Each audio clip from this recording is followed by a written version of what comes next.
wouldn't it? Okay. All right. So first you want to pull off a few of these old leaves because we don't want the old leaves. Get them out of there and just toss them to the side, Ken.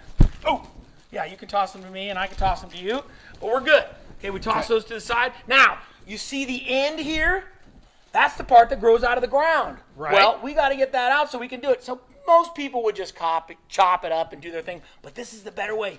We're going to take it on the count of 3, and we're going to slam it on the table. Okay. And when we do, this little middle piece is going to pull out nice and neat. Wow. Watch how this works. Okay. 1, 2, 3. And pull it out. Look at that.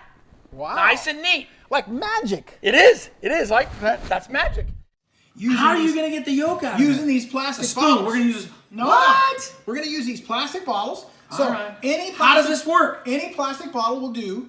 I got a little bit more robust one than you. I gave you the crappy one. Wow. Imagine that. He gave me the worst implement. So take the cap off. All right. And you squeeze a little bit of the air out. Okay. And then you put it down next to the yolk. And you let it rip. Hey! Oh! I almost lost mine. It almost went right back Get it in. into there. All right, you got it in there. Blend these on high. On high? Make sure your blender blades Wow. are on high. Wait, and you might want to make sure... That high? I can't hear it. Wow. You might want to make sure that the blenders are in there before you turn them on. Okay, let's do Just it. so we don't get this stuff. Are you Now, ready? Wait. How do we know when it's done? That's what I'm going to tell you. Okay. So just calm down. Okay, so you want to blend these.